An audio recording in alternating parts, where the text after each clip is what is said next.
If you're thinking about buying a home right now, according to Robert Schiller of Case-Shiller, you might want to hold off. So if you're wondering what he's talking about and how it may pertain to you, stick around. If you're in the market to buy a home, you know that it's been absolute chaos. Since the turn of the year, interest rates went down below 6%, only for them to shoot back up to almost 7%. And right now they're hovering at 6.4%. And you're wondering, what should you do? Well, that's what we're gonna touch on in this video. Real quick, go ahead and hit that like button for the YouTube algorithm, and feel free to share and leave a comment letting me know what you're thinking about the housing market. Good, bad, and different, I wanna hear from you. Now let's jump into this article where Robert Schiller from Case-Shiller is telling people to hold off, and then we're gonna dive into what's actually happening around the country, and I want you to decide what's best for you and your family moving forward. Should you buy a home now, or should you wait? Now this article is from the Business Insider, and it came out March 28th, 2023. And the title is alarming. It says, home prices are still very high, so hold off on buying as the US economy will keep struggling. Yale economist Robert Schiller says. Now, what I take issue with these headlines that are supposed to draw your attention, which they succeeded, they got my attention, is the use of the words may and might. He's an economist, and he's saying stuff might happen, it may happen. But these headlines, the way they're positioned, makes it seem like it's almost a certainty, so you should act this way. But as always, the devil is in the details. So let's look at this article and a couple other articles so you can make an educated decision on what you and your family should do moving forward in this very crazy and hectic housing market. One of the bullet points in the article says, maybe if you had a good chance to delay your purchase, it might be a good time to do so. Now, if that's not a lot of saying a bunch of nothing, there's nothing definitive in there. It says maybe, it might. So what I take from that is somebody that's not confident in telling people what they should do. And that puts the onus on you, the future home buyer, to decide if now is a good time to buy a home for you and your family. Let's move on. The article starts off with saying U.S. home prices still look very high, so potential buyers should consider delaying their purchase for another 6 months, with the economy struggles likely to continue. Robert Schiller then goes on to say that it might get a little cheaper after another 6 months, talking about home prices. Now that is a might, that's not a definite. What we do know is that we are in March 2023 right now, going into this prime of the buying season. And we know that there is little inventory on the market, but a lot of demand, as mortgage rates have leveled off and started to come down even a little bit. Now he says it might get a little cheaper after another 6 months. But what do we know definitively right now? We know that we are in March of 2023 and going into what is seasonally the prime buying and selling season. However, we also know that inventory is very constricted right now. In fact, less and less people, homeowners, are putting their homes on the market for sale because they locked in a 2, 3, 4% interest rate. And what we also know is that a lot of those homeowners who locked in those low interest rates are getting HELOCs so they can make home improvements on their property. So they're improving their property and they're not going to sell it.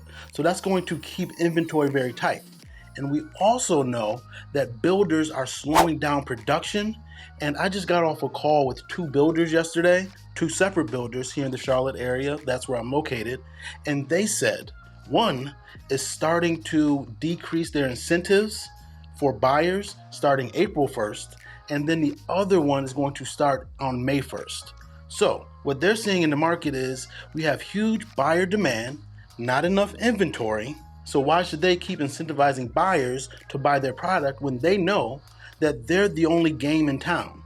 They don't have to really compete with resale homes because new listings of resale homes are dropping week after week.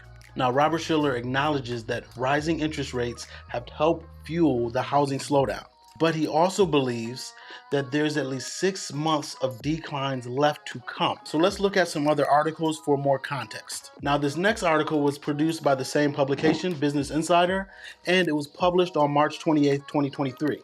It says the U.S. housing market is crashing and soaring at the same time, and it all depends on where you live.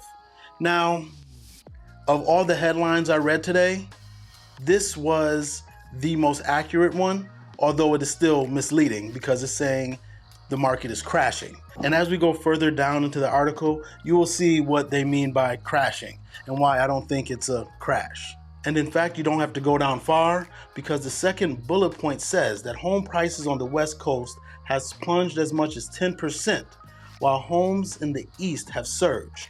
Now, if you've been following the channel at all, you know that I don't consider a 10% drop a crash. I consider a 20% or more decline a crash. Now, a 10% correction is nothing to sneeze at, but it is not a crash. And this bullet point even says home prices on the East Coast of the United States have surged. So again, you have to do what's best for you and your family and look at where you're trying to move to or where you're looking to buy a home, because not every place is created equal in the terms of its housing market and what things are doing and how things are playing out in this current environment. If you're on the West Coast, yes, home prices have gone down at most 10%. So it might be wise to wait and see what happens out there. But I have to caution you. You should talk to a real estate professional and get the data for your specific location because things change very quickly.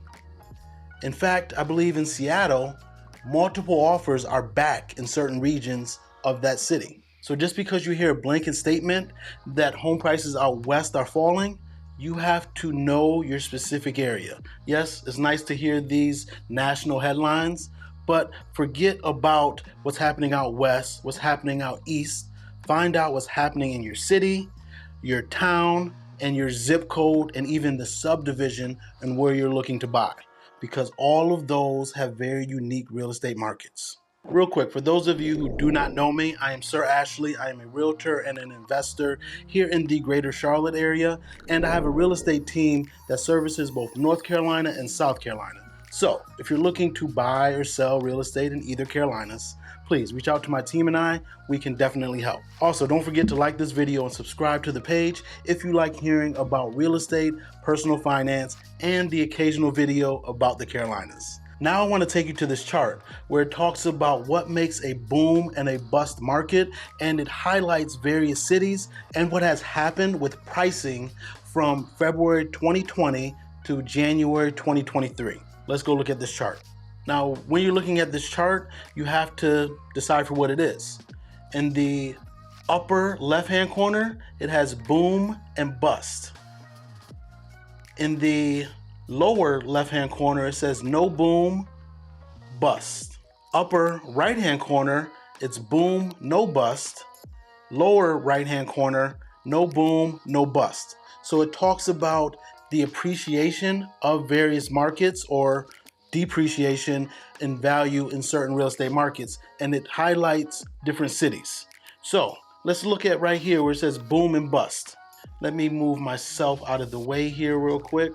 First, let's talk about Phoenix, Arizona, where it talks about a housing market that boomed and then busted. Now, I don't consider this a bust, but let's go with what their numbers are saying. Phoenix, Arizona, at its peak, it went up almost 65% in value.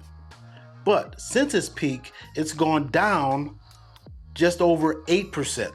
Now, if you look at San Francisco, you will see that there was no boom, but there was a bust in the housing market in San Francisco. At its peak, San Francisco went up over 30% in home values. But since its peak, it has come down almost 11%. Now, I touched on Seattle a little earlier, and right here you see at its peak during those years, it went up almost 42%. But from its peak, it has come down just over 8%. Now let's go to the Carolinas. If you look at Raleigh, North Carolina, you see at its peak during those years, home values went up almost 58%.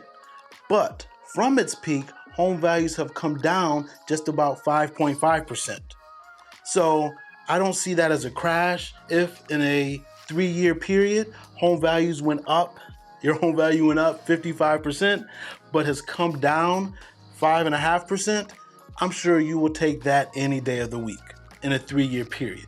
please screenshot this chart, because the areas, the locations that are in this bottom left quadrant, I would kind of stay away from if you're thinking about buying, because I would hold off a little longer because home prices might continue to go down. But if you're looking to buy anywhere in these right quadrants, I would not hold off, because we see that home values are only going up. If they've only come down a little bit during the slow time, the fall and winter, and with 7% interest rates, what do you think is going to happen during this spring buying season as interest rates level off or come down a little bit? To me, that means home values are going to go up even higher. So Atlanta, Charlotte, Tampa, that is unhealthy what Tampa's doing. Very unhealthy, but Tampa has seen very little decline. Also, places like Pittsburgh, Pennsylvania, Washington, D.C., Minneapolis, Minnesota, those are areas that have seen little to no decrease in home appreciation, even during this very troubling time in this housing market. So what are you going to do? What do you think? As we head into the spring housing season, what do you think is going to happen to this housing market? Because inventory is still very tight. And as I showed you on this chart, it really depends on where you are in the country and where you're looking to buy in the country on if it is wise or prudent to hold off on buying. So please, do not be swayed one way or another by headlines. Do the research for yourself, talk to a local professional, and do what is best for you and your family. I'm Sir Ashley. Talk to you soon.